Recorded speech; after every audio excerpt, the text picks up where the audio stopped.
Welcome to Backchecking the Bolts. Backchecking the Bolts is your cup of coffee to get you the latest on the Tampa Bay Lightning. Join host Jason Linkus and the managing editor of Raw Charge, Justin Godfrey, as they break down the Lightning's most recent games and go beyond the highlights, telling you what the box scores didn't. It's time to drop the puck. We are back with another episode of Backchecking the Bolts. Hi, I'm Jason Linkus, and as always, I am joined by the managing editor of Raw Charge. He is Justin Godfrey. You can read him each and every day at www.rawcharge.com. Today, we are going to talk a little bit about the Charlie Coyle signing in Columbus. What does that mean for the free agency pool? We're going to take a look at the Lightning prospects. Is Connor Geekie still the top prospect in the Lightning organization? We're also going to just take a look at free agency. What is going to happen in this free agency market? There's not a whole lot of names out there. We're going to break down that a little bit. And finally, we're going to see how that affects the Lightning defense. There's a lot of questions out there, especially with Darren Radish being a unrestricted free agent. We're going to see how the free agency will impact the Lightning blue line. Finally, Justin and I are going to give quick predictions for Game 7 of the Montreal and Buffalo series. Now it's time to bring in Justin Godfrey. Justin, what do you think right now of that Charlie Coyle signing? He's a 34-year-old guy, $6 million a year for 6 years. That's a steeper price tag, I think, than a lot of teams were hoping that he would sign for. Welcome to the new salary cap, right? Yeah, it's nice to see another team set the market and not the Lightning for a change. So it seems like a lot of money, but I think that's kind of what you're going to be looking at for, middle six forwards going forward over the next couple of years, as the NHL bumps up their cap pretty significantly between this summer and next summer. So I think some of these deals are going to have a bit of a sticker shock to them, but in the end, like the $6 million for Charlie Coyle, I think it's a decent deal, at least for 35-year-old Charlie Coyle. Now, when he's 40, what's the cap going to look like at that point? How much of a hit is it going to be? That's something that you don't really care about if you're the GM for the Blue Jackets right now, because basically you're signing to win now. You don't care about year 5 or 6, because if it doesn't work out, you're not going to be there anyways. So it is going to drive up the market. I think it's not a very strong free agent market this year.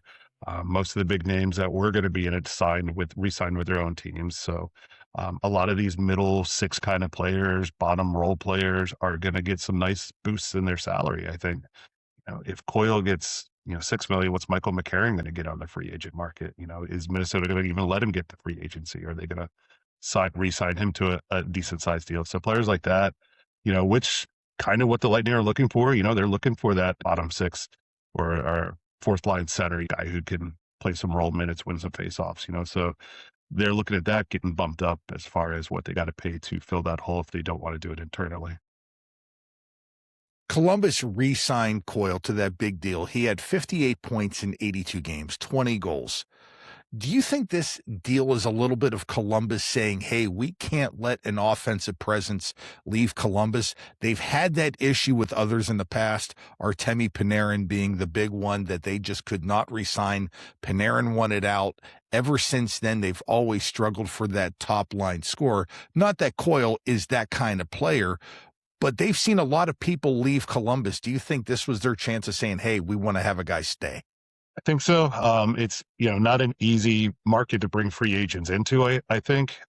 So, if you lose Coyle, now you got to replace that offense somehow. Are you going to be able to do it on the free agent market? Are you going to be able to entice people to come in? And maybe their thought is, no, we can't. So we might as well take what we have already, overpay a little bit for it, in the eyes of some people. And again, like I said, I don't think the salary is that big a deal.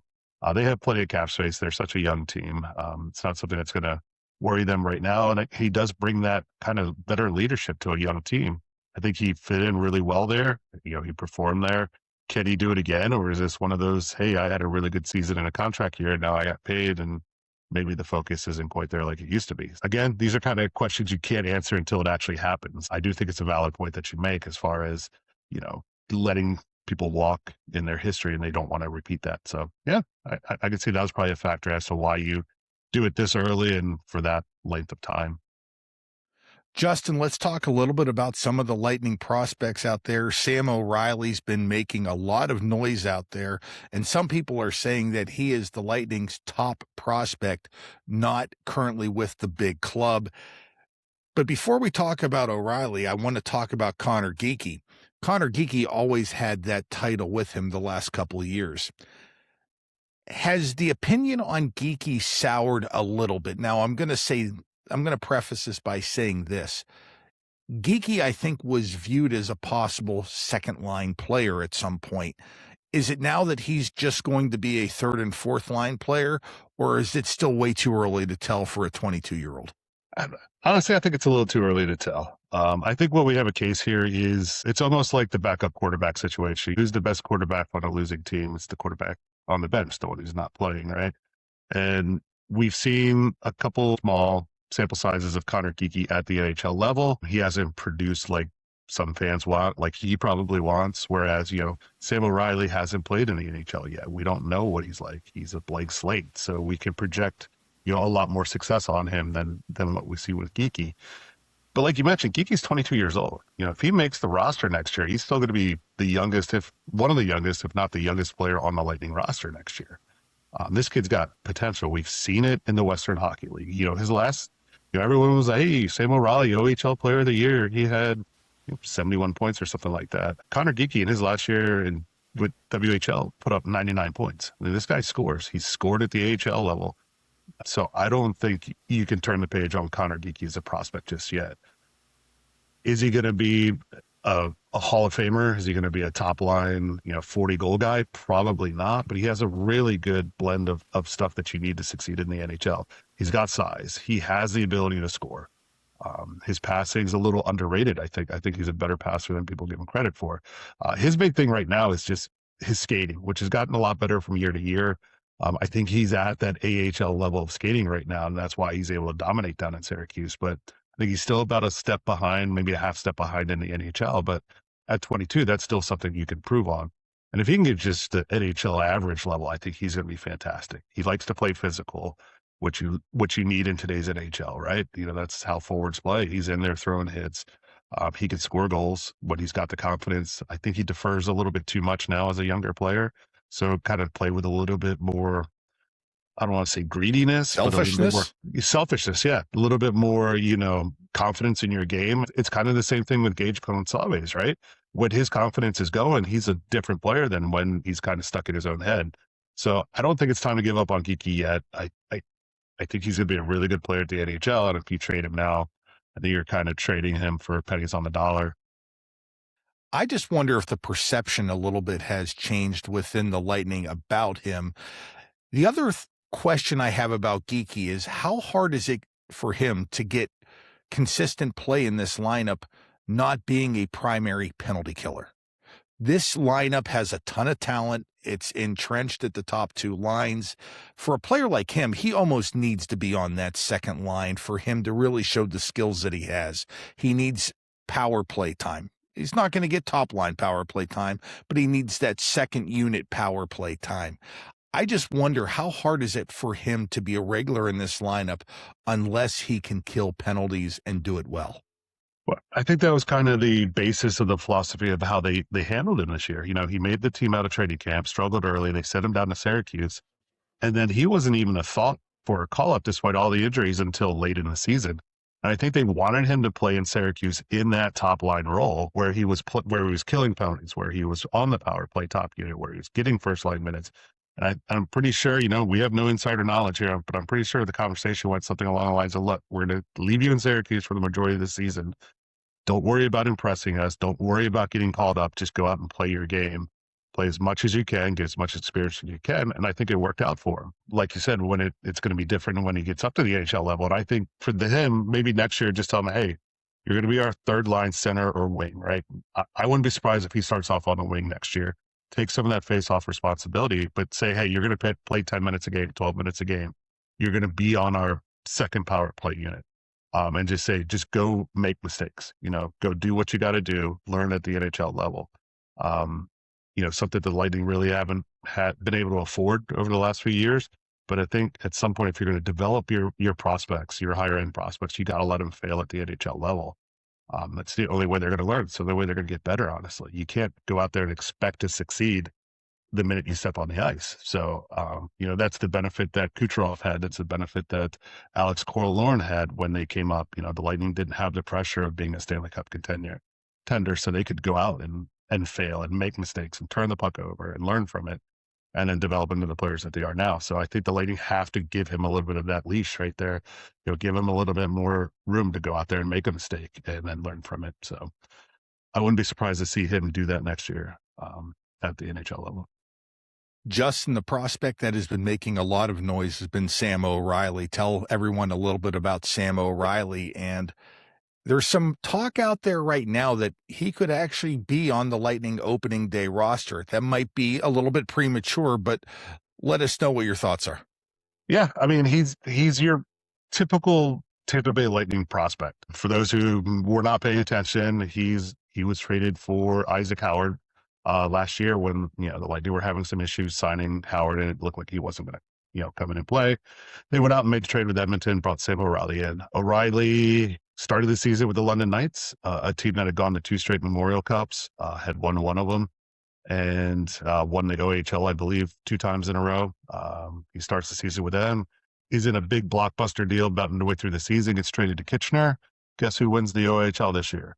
The Kitchener Rangers. Guess who's leading the charge for the Kitchener Rangers? Sam O'Reilly. I mean, this guy is one of those built to win kind of guys, but he does everything really well. He's not super spectacular in his game. He's not going to fly up and down the ice. He doesn't have a 100-mile-an-hour slap shot or anything like that, but he does everything right. He's defensively aware. He plays really well in his own zone. He finds his teammates. He's a good distributor of the puck. He has that knack for scoring big goals. So I think he is going to be an impact player at the NHL level. But I do feel it's kind of a little bit of recency bias with a lot of Lightning fans right now, thinking this guy's going to make it out of camp. Brees Ball was asked about him in the exit interviews, the postseason wrap-up, and, he said he loves what he sees from him.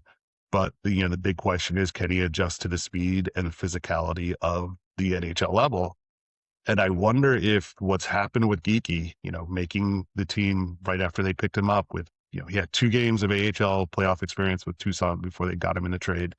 And he makes the roster last year, struggles, has some good moments, has some bad moments. And I wonder if that kind of up and down progress for Geekie changes the way they would handle Riley. Maybe they say, hey, look, you're not going to make the team this year. You're going to play in Syracuse all year long because he is eligible to play in the AHL now. He's 20 years old. Just do your thing in the AHL, and then we'll look at, a midseason call-up if you wow us. That's kind of what Kucherov did when he came into the league.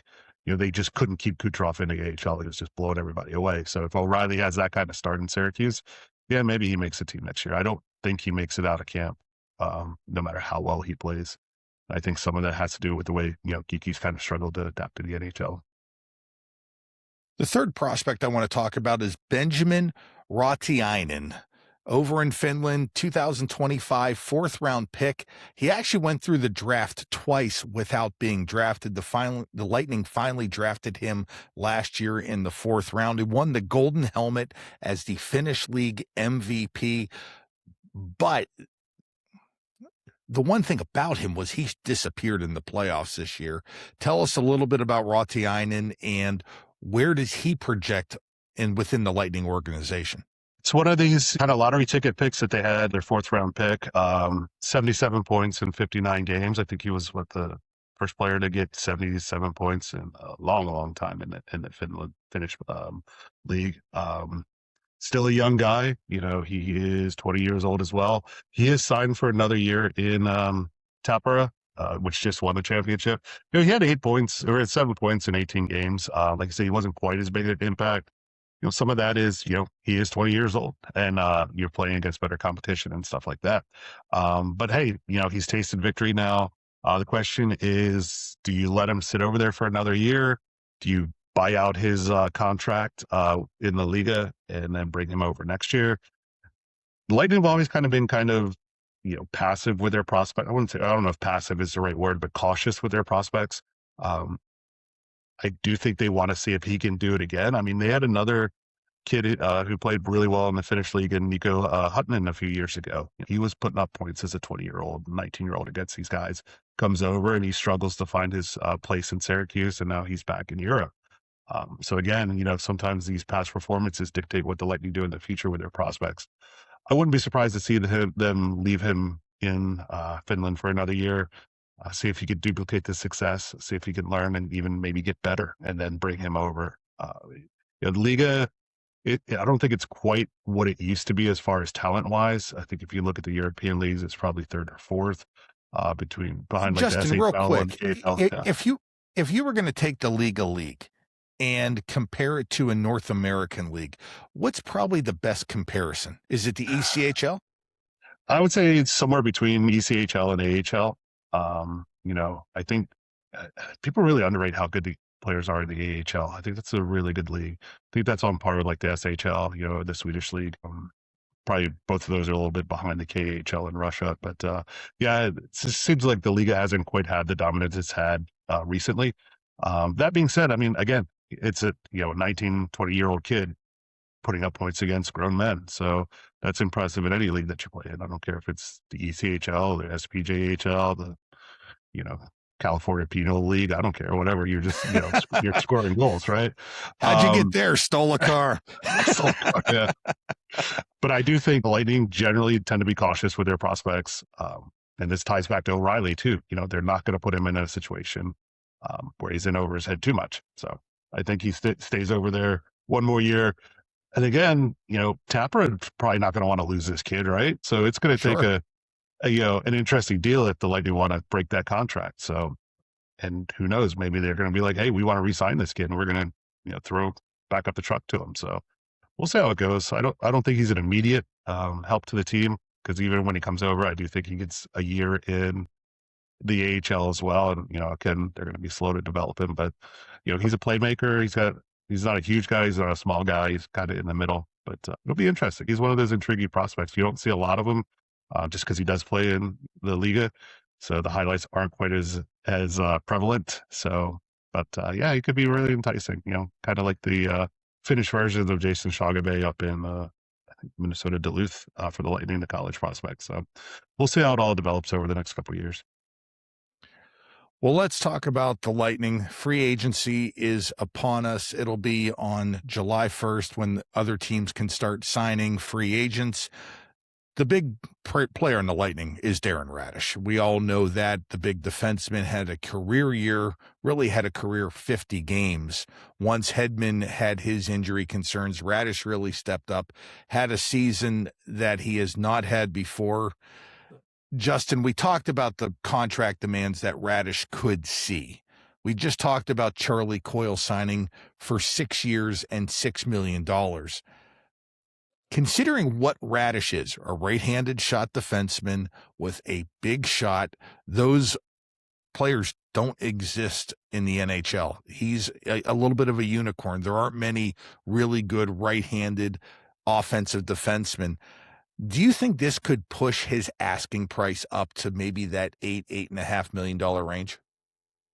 I wouldn't be surprised. I think we've been pretty consistent thinking somewhere in the $6.5 to $7 million range is where he falls. But again, like you said, you just never know what's going to happen, right? Nobody probably foresaw Charlie Coyle getting six by six. So a team needing that right shot, and he's blossomed into a pretty good defender as well. He gets a lot of press, a lot of ink for the big shot. But like I said, he's probably the best Lightning defender when it comes to playing 2-on-1s, which unfortunately gave up quite a few too many. So we got to see that quite a bit this year, especially on the power play.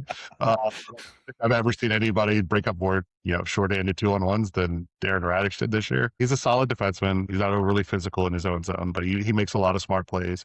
He's decent at getting the puck out and up the ice. I could definitely see a GM looking to make a splash. Let's say somebody like Ottawa who needs probably some help on their blue line with the way they've been getting hurt over the last couple of years. Do they make a big splash for him? Do they, sign him for $8 million?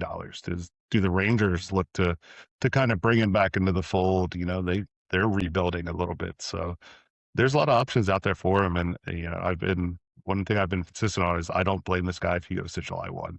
Like, I will not hold it against him. This is his shot at literally life-changing money, generational money. And to leave anything on the table would be kind of a mistake in my end, or in my opinion. Justin, how much cap space do the Lightning right now project to have to go into free agency? Was it about 12 million? Yeah, that's just took a look at Puckpedia before this, and it was somewhere around 13 million. That's always kind of not 100% known. There are some bonuses that have to be paid out, but they were projecting him about 13 million. So you figure if he signs for 7 and he's up half the cap that they have available to him, they're not in a bad space this year, financially, as far as cap wise. It's when you start looking into next year, projecting out what you have to sign Kucherov for to keep him around.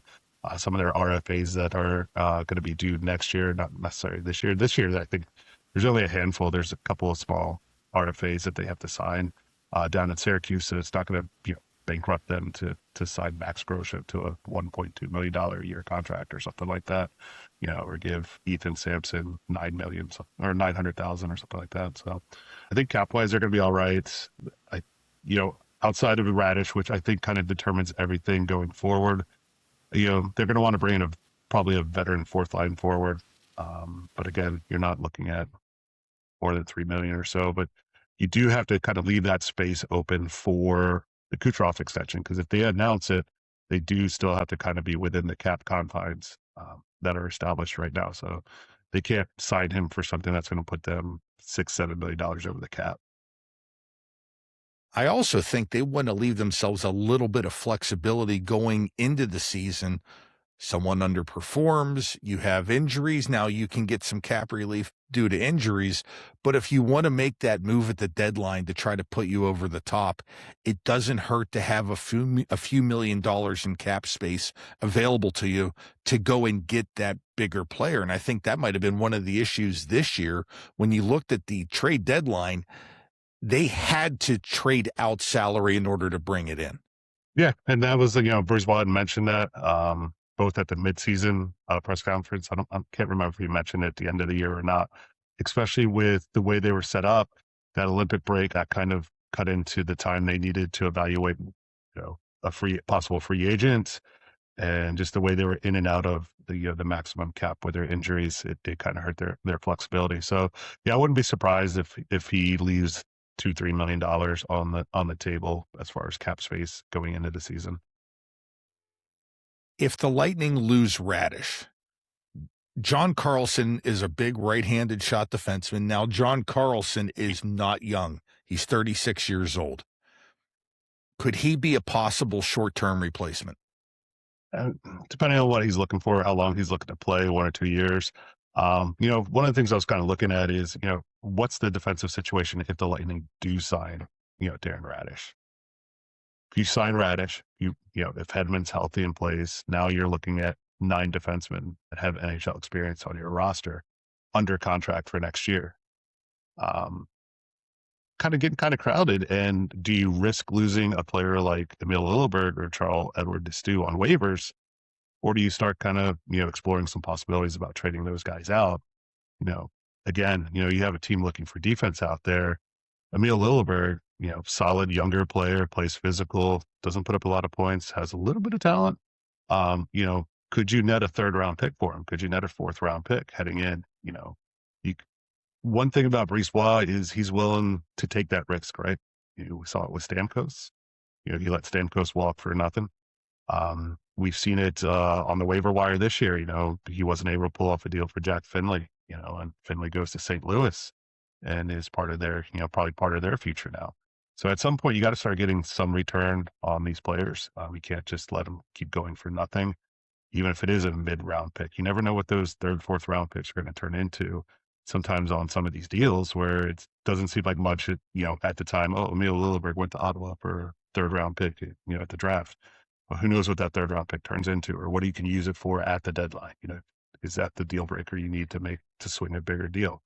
If you bring those guys back, Declan Carlisle is a Group 6 free agent this year, so he's probably going to test free agency. I think if he's looking at it, there's probably not much of a path to him getting consistent playing time in Tampa, and may want to try elsewhere, kind of like a couple forwards did with the Lightning over the years. So yeah, it's going to be an interesting fallout if they do sign Radish.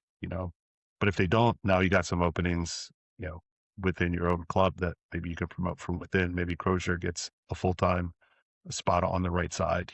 Now you can keep Destu and have a seventh defenseman, because you're always going to need extra defensemen. We learned that in bunches this year that six defensemen aren't going to get you through an NHL season. So it's always good to have 7 or 8. But at some point, like I said, you can't risk losing these guys for nothing on waivers. Let's take a look at the Justin Godfrey crystal ball. Victor Hedman, comeback player of the year, or does he look more like a 35-year-old defenseman who's seen his better days? What are we going to be saying at this time next year? Masters nominee, I wouldn't be surprised. This past season, he struggled on and off the ice, as he let us know at the exit interview. But the year before that, he had a really good season. He was a Norris Trophy finalist. So I don't think there's any reason to expect he's completely lost his game. Outside of the mental health issues that he was dealing with, physically, he wasn't probably ever 100% last year. He had talked in his exit interview, he had talked about the fact that he had broken his foot in the playoffs last year. That set back his offseason, rehab. You got to do rehab before you can start working out for the next season. Kind of put him off. He said he was dealing with a hip problem in preseason. Then he got the elbow injury early in the season. And I just don't think he ever, got fully into his game. And then I think we saw that on the ice as well. So I think with a full summer off, he's doing well, it seems, mentally. Seems to be in a really good place now, and he seems excited to come back next year. So I wouldn't be surprised if we see some, a vintage 2023, 24 kind of Hedman play out there, and couple that with probably managing his minutes a bit. I don't think he has to come back and be the number one defenseman on the left side, right? Moser's more than shown that he can do that. The Lightning are pretty stacked on the left side of the defense. So you could run Moser out there as your number one. McDonough, I don't think that guy ages. He's going to do what he does. He's going to block shots, be responsible in his own. You could probably play him until he's 45 years old, and he's going to do that, right? So he's going to be your solid second pairing guy. And then you got Hedman. You can ease the minutes of McDonough and Moser a little bit if Hedman is playing well. So you can kind of split those three guys up evenly, especially at 5-on-5. So I think the Lightning are in a good spot on the left side of the defense, and then what they do with Radish kind of determines how it's going to go from there on the other side. Well, let's talk about the Game 7 that's going to be coming up tomorrow night. It is Montreal at Buffalo. Now, both of these teams have been road warriors in the playoffs. Montreal 2-4 at home, 5-2 on the road. Buffalo, very similar numbers. They're 2-4 at home. They are 5-1 on the road. In this series, there's only been 2 home wins. Justin, I like Montreal. I still think they are the better team. I think that Jakub Dobeš looks like he's fighting the puck a little bit, but Buffalo's goaltending situation is a complete mess. I think the one thing that helped them out in Game 6 is they didn't allow any shots after the first period. Montreal offensively was terrible. I think they come back. I think Montreal takes Game 7 and heads to Carolina. What do you think? Yeah, I'm kind of on the same page as you are. Experience is a good thing, right? And, Montreal's been here before. They lost Game 6 in round 1 on home ice with a chance to clinch a series, came back and played a really good Game 7 against the Lightning. So we are, witnesses to what they can do in Game 7. I think this team has the utmost confidence. I think their coach has confidence in Dobeš. I don't think, St. Louis is worried at all. And that's the message he can kind of preach to them is like, hey, guys, we've been through this before. We know what it's going to be like. Let's go out there. Buffalo hasn't felt this pressure in 20 years? When was the last time they were in a Game 7 playoff? Tage Thompson was probably like 2 years old. Boy, Game 7. Now, I think they were in one when they lost in 2011, and I might be wrong on that. I remember a Game 7 against Philadelphia, but it's been a long time. It's been a long time since they've won a Game 7. I go back all the way. I think it was the playoffs in 97 when Ted Nolan was the coach when they beat Ottawa in Game 7 in overtime. But other than that, and then of course the Penguins, Darius Kasparaitis beating Dominik Hasek in 2001 in Game 7 in the second round. But other than that, there's not been a lot of Game 7s that have gone well for Buffalo. I guess the other one I'm thinking is 2006 conference finals. They lost at Carolina in Game 7, and that's when half of their defensive core was injured. Yeah. So, I mean, there you go. And meanwhile, all Marty has to do is say, look to 2 weeks ago. We did this already. That being said, this year's playoffs has been kind of all over the map. That series has been all over the map. I mean, if you look at it, was it 45 goals scored between the two teams? So you just don't know what's going to happen. Yeah, it's going to be, it's going to be a hell of an atmosphere in Buffalo. Those guys are going to they probably started pre-gaming already for it. Justin, tell us what's going on over at Raw Charge. Oh, we're just going to keep kind of going through things. Basically been posting daily. Brought the good old Lightning morning news back. So you got your daily links. A spot to, check out what's going on in the hockey world. And then, if you guys want to chit chat in the comments about breaking events, games, game day threads, things like that, you can do that. We'll probably be looking at kind of exploring the future of the defense a little bit more. There's not a lot in the pipeline, after this current generation of Bolts. So we're going to see kind of maybe plan out what the future looks like for the defense and then go from there, keep you abreast of what's going on in the hockey world overall. And if there is ever any Lightning news, let you know about that as well. Well, you can read Justin each and every day at rawcharge.com, www.rawcharge.com. For Justin Godfrey, I'm Jason Linkus. We're going to be back this time next week with another podcast to keep you up to date on any Lightning news. If there's some pressing Lightning news, hey, we might surprise you with an additional podcast. Please hit that like and subscribe button. Thanks for joining us today, and as always, go Bolts. Go Bolts. Thank you for listening to Backchecking the Bolts. We are free and available on all platforms, including Apple, Spotify, iHeartRadio, Amazon, YouTube, and Deezer. If you enjoyed it, please be sure to subscribe and leave a review. You can follow Justin on Blue Sky at rawcharge.com. You can follow the show on X at Tampa_Bolts_pod and on Facebook, Instagram, and YouTube at Backchecking the Bolts. If you're interested in advertising on the show or partnering with us, you can find more information in the show notes or email Jason at backcheckingthebolts@yahoo.com.